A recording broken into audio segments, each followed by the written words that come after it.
Hey, happy Friday to you. Welcome back to the Friday Funnies, and welcome to the roller coaster. The roller coaster of Wall Street, that is. The stock market went way down this week, then it went way up, then it went down again. I'm glad my savings are safe inside my mattress. I just wish they weren't all in change, which makes sleeping quite uncomfortable.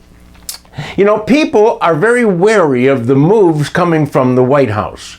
But in the midst of everything that's going on, President Trump signed an executive order to restore the water pressure in your shower. So while your 401k is taking a bath, you can be well rinsed in the shower. And in Idaho, Governor Brad Little signed a bill into law that criminalizes the public exposure of female breasts and the use of truck nuts, those chrome testes that hang from trailer hitches. So I guess Idaho will never be Bourbon Street. And speaking of Bourbon Street, that's where my adventure last week took me, aboard the train they call the City of New Orleans. It was quite an adventure, and you can read all about it in my blog right here, so take a look at that. But first, enjoy the weird antics of weird people in this week's Friday Funnies. This week, 3 bizarre animal stories caught my eye. First, Linnea Latanzio, a 67-year-old woman in California, is now the ultimate cat lady. She shares her home with 1,100 cats. And when I think about how that house must smell, I gag a little bit in my mouth. Meanwhile, in Nevada, Carl Mitchell, 71, was arrested for keeping seven emotional support tigers in his home. Sounds like the new Joe Exotic of TV's Tiger King series. The tigers were taken to animal rescue, while Carl was sentenced to spend 30 days living in Linnea Latanzio's cat house. They'll give him a lot of emotional support. Finally, police in Missouri are investigating Brenda Deutsch, a foster mother who also keeps exotic animals. They allege she tried to trade one of her foster kids for a monkey to add to her collection. This act alone would have qualified Brenda for Dumbass of the Week, but she just lost out to the guy in the next story.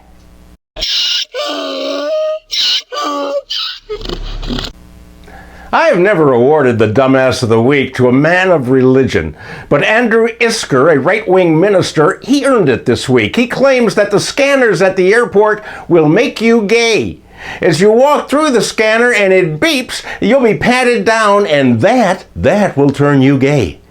I don't know what to say about this other than the fact that the pastor really needs to buy a clue and realize that he's kind of nuts.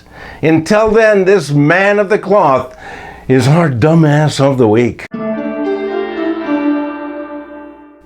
Funnies contributor Steve Williams alerted me to the news that NASA is currently offering $3 million to anyone who can figure out how to recycle astronaut poop. Apparently, poop and other human waste is an issue in space. So for $3 million, I gave this problem a lot of thought, and I think I have an answer.